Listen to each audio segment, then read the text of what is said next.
नमस्ते हिमाचल, आपका बहुत स्वागत है। आपके साथ मैं हूं जैस्मिन शर्मा। हेडलाइंस के बाद अब रुख करेंगे खबरों का, और सबसे पहले राजधानी से मिल रही बड़ी खबर के साथ शुरुआत करते हैं, जहां टैक्सी यूनियनों का विवाद लगातार बढ़ता जा रहा है, थमने का नाम नहीं ले रहा है। शिमला में टैक्सी चालकों ने हड़ताल का ऐलान किया है।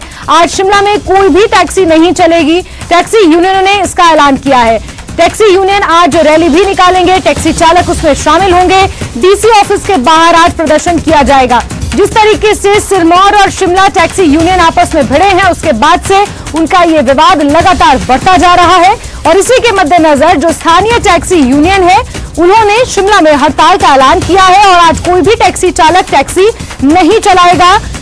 साथ ही एक रैली भी निकाली जाएगी। डीसी ऑफिस के बाहर ये टैक्सी चालक प्रदर्शन भी करेंगे। आपको बड़ी खबर बता रहे हैं, जहां आज राजधानी में कोई भी टैक्सी नहीं चलेगी। टैक्सी यूनियन ने हड़ताल का ऐलान किया है। डीसी ऑफिस के बाहर एक प्रदर्शन भी किया जाएगा। टैक्सी चालक आज रैली भी निकालेंगे। बीते दिनों आपको याद होगा जिस तरीके से सिरमौर टैक्सी यूनियन और शिमला टैक्सी यूनियन के बीच विवाद हुआ था, हाथापाई हुई थी, जमकर लात घूंसे चले थे। उसके बाद से ही ये विवाद लगातार बढ़ता जा रहा है। और इस बीच कैबिनेट मंत्री अनिरुद्ध सिंह को भी लपेटे में लिया गया है। उनके ऊपर भी क्षेत्रवाद फैलाने का आरोप लगा है। यह विवाद लगातार गहराता जा रहा है और आज राजधानी में कोई भी टैक्सी नहीं चलेगी। स्थानीय टैक्सी यूनियन ने आज हड़ताल का ऐलान किया है और साथ ही एक रैली भी इनके द्वारा निकाली जाएगी। लोगों ने यहाँ पर आकर हमारी यूनियन के लोगों पर हमला किया, उन लोगों को अभी तक अरेस्ट नहीं किया गया है।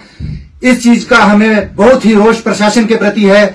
हमारी मांग यही रहेगी कि उन लोगों को अरेस्ट किया जाए जल्दी से जल्दी, और शिमला में जो ये लोग अराजकता फैला रहे हैं, इसके ऊपर पूर्ण रूप से रोक लगे।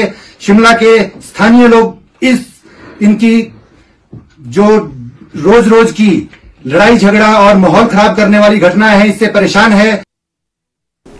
देखिए, विपक्ष के नेता को जिम्मेवार होना चाहिए और उनका भी अपना कार्यकाल 5 साल का। ये छोटी जो घटना यहाँ शिमला में हुई है, उसमें सरकार, पुलिस एडमिनिस्ट्रेशन, 2 यूनियन के बीच का एक झगड़ा है और इसको सुलझाने का पूरा प्रयास किया जा रहा है कि ये इसको तुल ना दे। और ये एक इतनी बड़ी घटना नहीं है कि जिसको सीधा लॉ एंड ऑर्डर से जोड़ा जाए। हमारी एक ही अपील है कि विपक्ष के नेताओं से कि इसको राजनीतिक दृष्टि से, राजनीतिक मुद्दे को इसको बनाने का प्रयास ना करें। और हमारे सहयोगी रणबीर इसी खबर पर ज्यादा जानकारियों के साथ फोन लाइन पर जुड़ गए हैं। रणबीर, इस पूरे मामले पर हमने नरेश चौहान को भी सुना और इससे पहले कैबिनेट मंत्री अनिरुद्ध सिंह का भी बयान सामने आया था। उनके ऊपर भी क्षेत्रवाद फैलाने का इस पूरे मसले को लेकर आरोप लगा था। और अब ये जो विवाद है, ये गहराता जा रहा है और इससे कहीं ना कहीं जनता सफर कर रही है, जिस तरीके से आज हड़ताल का ऐलान स्थानीय टैक्सी यूनियन ने किया है। रणबीर, ये देखिए, आज की अगर बात करें जैस्मिन, ये हमें पहले लगा था कि शायद ये शिमला शहर के लिए ये कॉल होगी कि शिमला शहर में ही जो टैक्सी हैं वो नहीं चलेंगी, लेकिन ये जो कॉल है पूरे जिला शिमला के लिए की गई है। और ये जानकारी निकल कर आई है कि जो कुछ टैक्सी यूनियन के जो पदाधिकारी हैं, उनसे जो हमारी बात हुई थी पूरे शिमला में, उन्होंने कहा कि ये 10 से 12 हजार जो है टैक्सी चलती है और वो कभी आज जो है नहीं चलेगी। केवल इमरजेंसी सर्विसेज में जो टैक्सीज काम करती हैं सिर्फ वही चलेंगी और जो स्कूल टैक्सीज है वही चलेगी। अगर तस्वीरें आपको नजर आ रही होंगी तो यहाँ चौड़ा मैदान में इस वक्त हम हैं और यहाँ पर जो सारी टैक्सियां हैं वो यहाँ पर अब खड़ी हुई नजर आ रही है। देखिए, जैसे नेटवर्क की थोड़ी सी यहाँ पर दिक्कत है क्योंकि हम एक हिस्से में है शहर के, तो ये भी दर्शकों की जानकारी के लिए बता दे, जो आज शिमला जिले की अगर हम बात करें तो यहाँ पर जितने भी शिमला जिले के जो टैक्सी ऑपरेटर्स है, उनकी तरफ से ये कॉल दी गई है और ये हड़ताल यहाँ पर की गई। देखिए, विवाद कहाँ से शुरू हुआ, 2 लोगों से भी झगड़ा होता है एक स्थान पर लक्कड़ बाजार के आसपास, और उसके बाद एक चलौंटी में झगड़ा होता है। उसके बाद ये झगड़ा जो है 2 लोगों के बीच का झगड़ा जो है 2 गुटों में बच जाता है। फिर उसके बाद कैबिनेट मंत्री अनिरुद्ध सिंह इसमें कूद जाते हैं। वो एक सभा को संबोधित करते हैं कुरान टनल के पास, और वहां से जो बातें निकल कर आती है, उसके बाद जो दूसरा गुट है वो हावी हो जाता है और ये लड़ाई अब 2 गुटों की लड़ाई ना रहकर ये अब क्षेत्रवाद पर आ गई है। ये शिमला वर्सेस सिरमौर हो गया। तो सिरमौर के जितने लोग यहाँ पर रहते थे वहां पर सोमवार को किस तरह से डीसी ऑफिस के बाहर प्रदर्शन किया गया, जैसे जिस तरह का वहां पर प्रदर्शन हुआ और जिस तरह की बातें वहां पर बोली गई, बहुत सारे जो टैक्सी यूनियन के नेता थे और उस जो ये विवाद टैक्सी यूनियन का शुरू हुआ था उसमें जो सिरमौर के छात्र है, जो कई और कामकाजी लोग हैं, संस्थाओं से जुड़े हुए लोग हैं, वो भी इस विवाद में कूद पड़े। तो अब ये क्षेत्रवाद के साथ साथ एक क्षेत्र की अस्मिता तक ये सवाल जो है पहुंच चुका है। और इसके बाद प्रदर्शन यहाँ पर किस तरह से हुआ, तो जाहिर सी बात है चिंगारी भड़कनी थी। तो फिर सोमवार को सिरमौर जिले से संबंधित जो लोगों ने प्रदर्शन किया था उस दिन उनकी बारी थी। हालांकि कोशिशें की गई कि किस तरह से उन्हें जो है रोका जाए, लेकिन वो जो बातचीत है वो उस दिन निकल नहीं, बातचीत से कोई हल वहां पर नहीं हो पाया।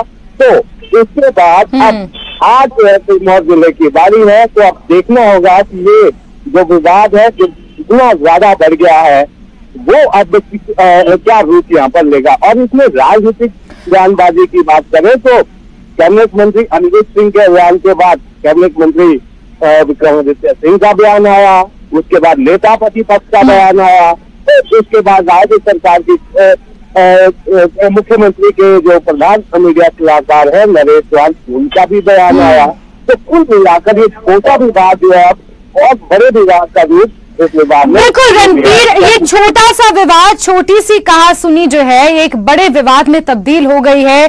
क्षेत्रवाद यहाँ पर फैलाने की बात कही जा रही है। और जिस तरीके से प्रधान मीडिया सलाहकार की बात हम सुन रहे थे, उन्होंने कहा कि इसे राजनीतिक रूप ना दिया जाए। ये बड़ा विरोधाभास यहाँ पर देखने को मिला, जहां एक तरफ उनकी ही कैबिनेट के मंत्री इस पूरे विवाद में कूद पड़ते हैं, विक्रमादित्य सिंह वहां पर बयान दे देते हैं और उसके बाद फिर मीडिया सलाहकार कह रहे हैं कि इसे राजनीतिक रूप से ना देखा जाए, राजनीतिक चश्मे से ना देखा जाए। ये छोटा सा विवाद इतना बड़ा बन गया है कि कहीं ना कहीं दो क्षेत्र के जो लोग हैं, जहां एक तरफ हम बात करते हैं क्षेत्रीय संतुलन बिठाने की, वहीं यहां पर इन बयानबाजी के चलते ये क्षेत्रवाद का मुद्दा इतना ज्यादा बढ़ गया है कि सिरमौर वर्सेस शिमला हो चला है। रणबीर, बिल्कुल, ये जो विवाद है इसको पहले सुलझाया जा सकता था, लेकिन ये जो है देखिए ये सुलझा नहीं समय पर। और उसके बाद जाहिर सी बात है कि शिमला में जो है 2-3 कॉन्स्टिट्यूंसी यहाँ पर पड़ती है। शिमला जिला काफी बड़ा है, जो यहाँ पर जो टैक्सी चलाने वाले लोग हैं, ये सिर्फ एक टैक्सी तक सीमित नहीं रहा ये विवाद।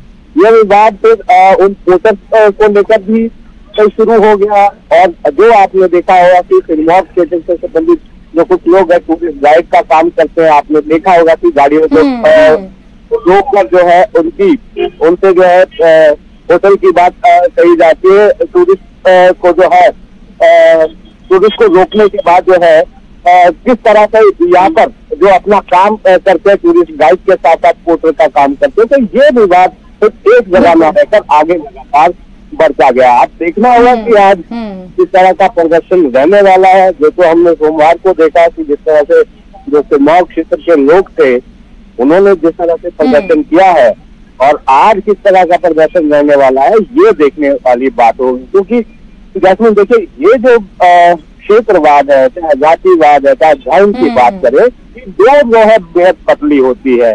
तो यहाँ पर जो संभालने की जरूरत थी जिला प्रशासन की ओर से, पुलिस की तरफ से, लेकिन कोशिशें जरूर यहाँ पर की गई, लेकिन कोई भी कोशिश यहाँ पर काम नहीं आई। और अब देखिए बिल्कुल रणबीर, और ये छोटा सा विवाद इतना बड़ा बन गया है, कहीं ना कहीं हिमाचल की संप्रभुता, हिमाचल की अखंडता, हिमाचल की एकता के ऊपर यहाँ पर बन आई है। क्योंकि टूरिस्ट सीजन भी चल रहा है, ऐसे में दूसरे राज्यों के लोग भी हिमाचल आते हैं, घूमने आते हैं, हिमाचल की खूबसूरती का दीदार करने आते हैं। ऐसे में अगर इस तरीके का विवाद इतने बड़े स्तर पर पहुंच जाएगा तो हिमाचल की छवि भी कहीं ना कहीं इससे जो है वो प्रभावित होगी। कई पहलू हैं इस मुद्दे से जुड़े हुए। रणबीर, हमसे जुड़ने के लिए आपका बहुत बहुत शुक्रिया।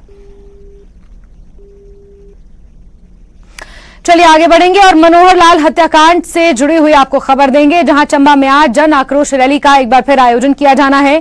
संगनी हत्याकांड संघर्ष समिति ये रैली निकालेगी और हत्या के विरोध में आज बाजार भी बंद रहेंगे।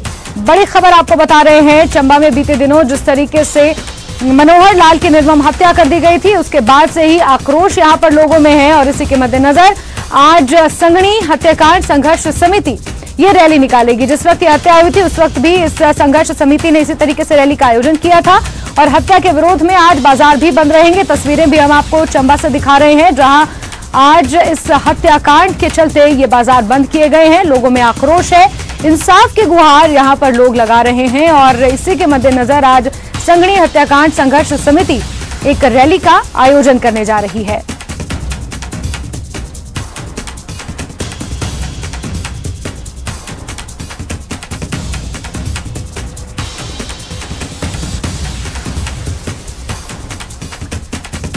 और हमारे सहयोगी हेम ठाकुर चंबा से ज्यादा जानकारियों के साथ फोन लाइन पर जुड़ गए हैं। हेम, सबसे पहले तो धारा 144 के बारे में अपडेट दें कि क्या स्थिति है। इसके अलावा आज जो संघर्ष समिति एक रैली निकालने जा रही है, इसको लेकर क्या कुछ अपडेट्स मिल पाए हैं? हेम जी जासमीन, देखिए आज यहाँ पर मनोहर हत्याकांड मामले पर जो लोगों का रोष है यहाँ पर एक बार फिर देखने को मिल रहा है।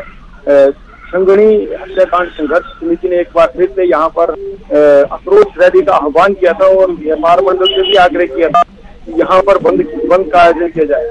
तो कुल मिलाकर अब 9:30 से ज्यादा समय हो चुका है। 9:30 से ज्यादा का समय से आप देख सकते हैं कि पूरी तरह से दुकानें यहाँ पर बंद, आपको दिखाना चाहते हैं। यहाँ लोग यहाँ तैयारी कर रहे हैं, हालांकि पूरी कार्रवाई पूरी कर चुकी है और उन्होंने छात्र की सवालियां और उनका कहना है कि जल्द ही जो है बिल्कुल बिल्कुल हेम, क्योंकि यहाँ पर रैली का आयोजन किया जाना है और संभवतः जहां आप मौजूद हैं वहां पर लोगों की भीड़ भी होगी।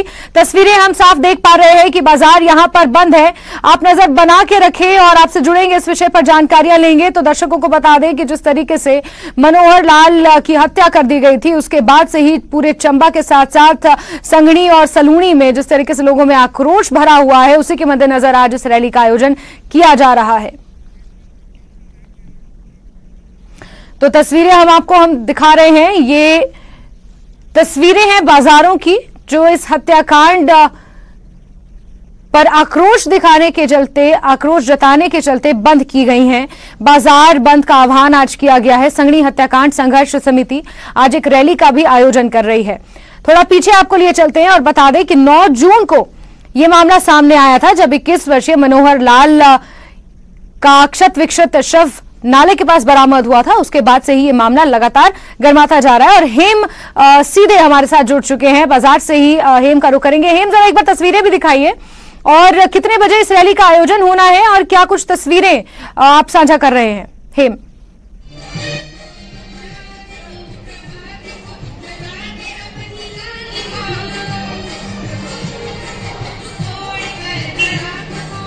हेम, अगर आप तक मेरी आवाज पहुंच रही है तो जरा तस्वीरें एक बार दिखाएं, किस तरीके से लोग आज आक्रोश जता रहे हैं। और विशाल जन आक्रोश रैली जो आप पोस्टर देख रहे हैं, ये सलूनी हत्याकांड संघर्ष समिति द्वारा पोस्टर जारी किया गया है और हत्याकांड के बाद जिस तरीके से लोगों में आक्रोश है, उस आक्रोश को यहां पर प्रदर्शित करने की कोशिश इस रैली के जरिए आज की जाएगी। बाजार बंद है, लोगों में आक्रोश है और सलूनी में धारा 144 भी लागू है। और हेम, अगर आप तक मेरी आवाज पहुंच रही है तो जरा तस्वीरें दिखाइए। और लगभग 9:45 बजे के आसपास का समय हो गया है। बाजार अभी भी आपके पीछे बंद नजर आ रहा है, लेकिन लोगों की भीड़ मैं देख पा रही हूं। तो धारा 144 के ऊपर भी अपडेट दें और तस्वीरें भी दिखाएं। हेम जी जासमीन, आपकी आवाज मेरे को क्लियर नहीं आ रही, लेकिन जहां तक मैं समझ पाया हूं आप धारा 144 की बात कर रही थी। धारा 144 जो थी वो सिर्फ सलूनी उपमंडल में ही लगाई गई है। यहाँ चंबा मुख्यालय की ये तस्वीरें हैं, साफ तस्वीरें, जहाँ पर आज संगनी हत्याकांड संघर्ष समिति द्वारा आक्रोश रैली निकाली जाएगी। आप देख सकते हैं लोगों की भीड़ यहाँ इकट्ठे होना शुरू हो चुकी है और पुलिस भी पूरी तरह से सतर्क है, क्योंकि ये जो आह्वान किया गया है संगनी हत्याकांड संघर्ष समिति द्वारा जो आह्वान किया गया था, बंद का आह्वान किया था, उसी को व्यापार मंडल जो सामाजिक संस्थाएं हैं यहाँ की चंबा की, वो भी इसमें भाग ले रहे हैं। आपको पुलिस बल यहाँ पे दिखाते हैं कि पुलिस भी यहाँ पर पहुंच चुकी है। धीरे धीरे सभी लोग जो है इस भीड़ किया गया है। पुलिस की तैयारी बिल्कुल जी बिल्कुल हेम, हम देख पा रहे हैं और सिग्नल की भी यहाँ पर थोड़ी सी दिक्कत नजर आ रही है, क्योंकि जाहिर सी बात है चंबा एक दुर्गम क्षेत्र है और यहाँ पर हेम हमारे सहयोगी तस्वीरें साझा कर रहे थे। लोगों की भीड़ जुटना एकत्रित हो गई है। चंबा मुख्यालय में धारा 144 लागू नहीं है, इस वजह से यहाँ पर इस आक्रोश रैली का आयोजन किया जा रहा है। पुलिस बल तैनात है, पुलिस बल की भी आपने तस्वीरें देखी। यहाँ पर अतिरिक्त पुलिस बल को भी तैनात कर दिया गया ताकि हालात किसी तरीके से बेकाबू ना हो सके। हालात कहीं ना कहीं तनावपूर्ण है लेकिन अंडर कंट्रोल है। सलूनी में अभी भी धारा 144 लागू है लेकिन लोगों में इसको लेकर आक्रोश है और इस आक्रोश को वो इस रैली के जरिए बयां कर रहे हैं।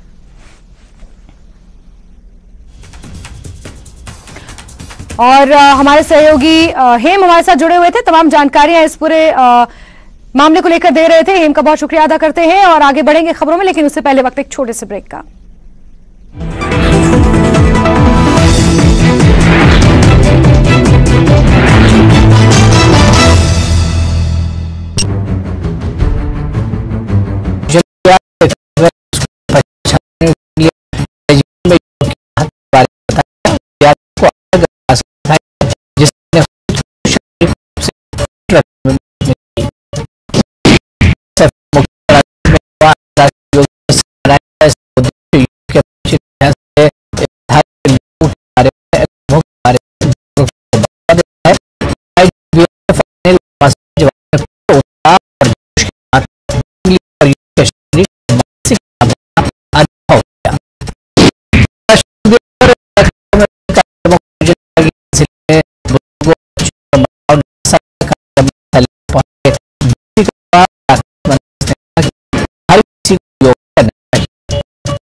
पेट सफा आयुर्वेदिक चूर्ण, पेट सफा तो हर रोग दफा।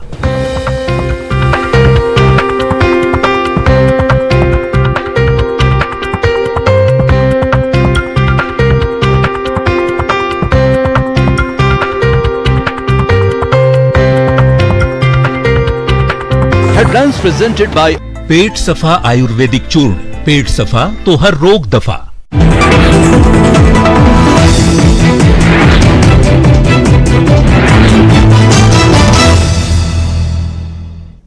ब्रेक के बाद आगे बढ़ेंगे और चंबा के मनोहर हत्याकांड पर चंबा के एसपी का बड़ा बयान सामने आया है। एसपी अभिषेक यादव ने कहा है कि जल्द ही कोर्ट में चार्जशीट दायर की जाएगी। पुलिस ने सभी सबूत जुटा लिए हैं, जल्द ही कोर्ट में चार्जशीट पेश होगी और आरोपियों को कड़ी से कड़ी सजा दिलाई जाएगी।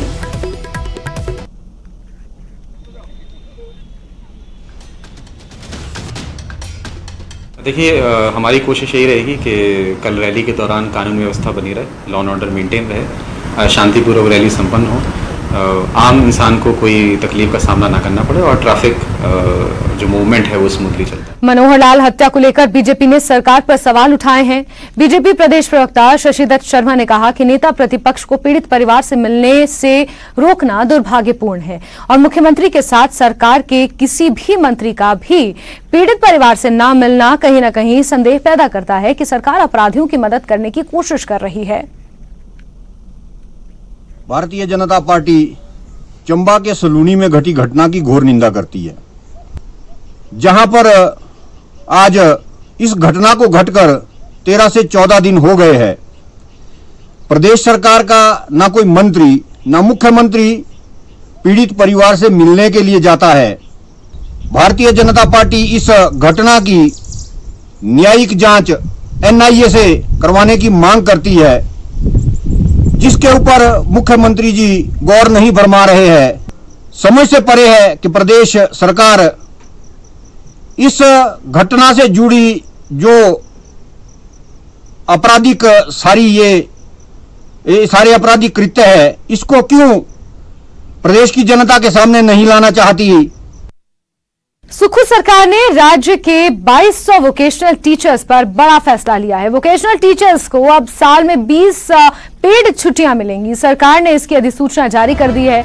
2 दिन पहले वोकेशनल शिक्षकों ने छुट्टी और नौकरी परमानेंट करने की मांग को लेकर सचिवालय के बाहर प्रदर्शन किया था, जिसके बाद सीएम ने उन्हें यह आश्वासन दिया था कि उन्हें छुट्टियां दे दी जाएंगी, साथ ही हर साल मानदेय 5% बढ़ाया जाएगा।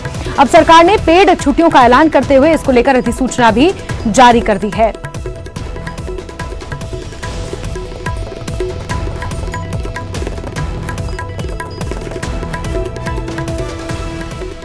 आगे बढ़ेंगे और रोहडू में देर रात कैबिनेट मंत्री विक्रमादित्य सिंह ने रास्ते में मिली एक फरियादी महिला की मदद की। दरअसल रोहडू से गुजरने के दौरान मंत्री विक्रमादित्य सिंह को यह महिला फरियाद करते हुए दिखाई दी, जिसके बाद उन्होंने अपनी गाड़ी रुकवाई।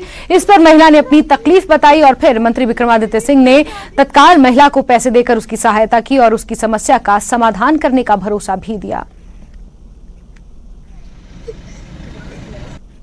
मैं आपसे मिलने शिमला आ रही थी सर, मुझे पता लगा कि आप कर रही तो ऐसे ही दौड़ के चले जाता था। घर की बात टेस्ट होने सर कैसे कराने मैंने टेस्ट कराया नहीं, प्राइवेट नौकरी थी वो भी निकाल दी नौकरी से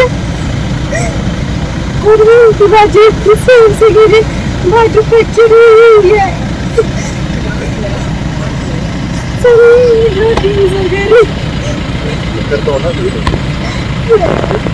आप तकलीफ होगी सर, मेरी मम्मी पापा को सर आज के पापा ने लगाया तो सर इसलिए मैं आपके पास आई। मेरे को विश्वास है ऐसे तो वैक्सीन मैं आपसे मिलने शिमला आ रही थी। चलिए आगे बढ़ेंगे खबरों में और कांगड़ा से आपको खबर देंगे, जहां के 2 अलग अलग जगहों से नशा तस्करी के आरोप में 4 लोगों को गिरफ्तार किया गया है, जिसमें रेलवे स्टेशन रोड से गिरफ्तार किए गए 3 युवकों से 10.74 ग्राम चिट्टा बरामद हुआ है, जबकि नगरोटा बगवा में एक महिला को 125 ग्राम चरस के साथ गिरफ्तार किया गया है।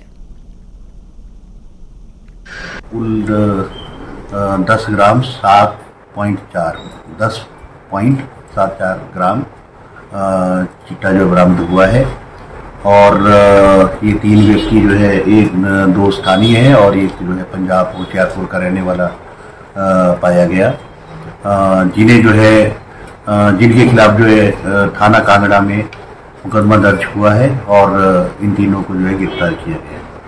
दूसरे मामले में थाना नगरोटा के अंतर्गत हमारी टीम ने गुप्त सूचना के आधार पर बंदर में एक महिला के घर में जो है तलाशी ली और तलाशी के दौरान 125 ग्राम चरस बरामद हुई है। खबर नालागढ़ से, जहां के किरपालपुर में एक शराब के ठेके पर हमला कर कुछ लोगों ने जमकर तोड़फोड़ की। हमलावर हथियारों के साथ लैस थे, जिन्होंने अंदर घुसकर शराब की कई बोतलें तोड़ डाली और वहां तैनात कर्मचारियों के साथ मारपीट भी की। मारपीट में 3 कर्मचारी जख्मी हुए, जिन्हें सिविल अस्पताल में भर्ती किया गया। हमले का आरोप विक्की नाम के शख्स पर है। पुलिस ने आरोपी और उसके साथियों के खिलाफ मामला दर्ज कर आगे की जांच शुरू कर दी है।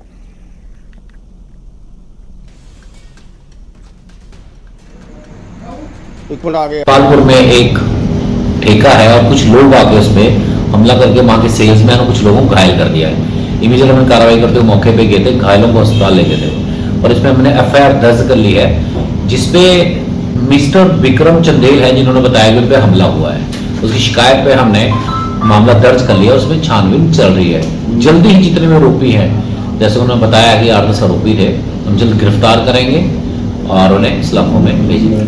आगे बढ़ेंगे और हिमाचल हाईकोर्ट में शिमला में बंदरों और आवारा कुत्तों के आतंक से जुड़ी याचिका पर सुनवाई करते हुए कोर्ट ने नगर निगम को तिरुपति देवस्थानम से सलाह लेने की अपील की है और ये कहा है, कोर्ट ने इस मामले में भारतीय पशु कल्याण बोर्ड को पक्षकार बनाया है। कोर्ट ने सरकार को सलाह दी है कि वो समस्या के समाधान के लिए आंध्र प्रदेश के तिरुपति देवस्थानम से परामर्श करें, जहां बंदरों और आवारा कुत्तों की समस्या का वैज्ञानिक तरीके से हल निकाला गया है। कोर्ट ने अगली सुनवाई अगली तारीख पर पूरी रिपोर्ट मांगी है। अगली सुनवाई 17 जुलाई को रखी गई है।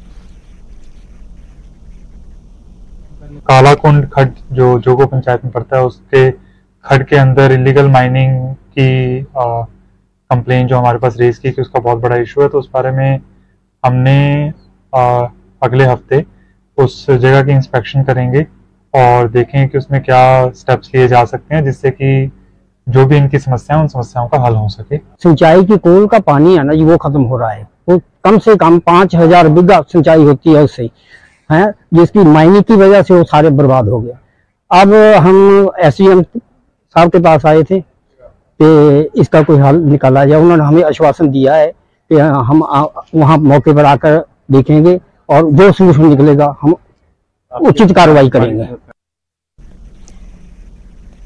तो नालागढ़ से आपको ये हम खबर दिखा रहे थे, जहां अवैध अतिक्रमण के खिलाफ लोगों ने प्रदर्शन किया और जिसके बाद प्रशासन हरकत में आया और प्रशासन ने फिर इसको लेकर कई कदम उठाए हैं। और इसी के साथ नमस्ते हिमाचल में अभी के लिए बस इतना है, लेकिन हिमाचल प्रदेश के साथ साथ जम्मू कश्मीर और लद्दाख की अहम खबरों के लिए आप जुड़े रहिए न्यूज़ 18 JKLH के साथ। नमस्कार।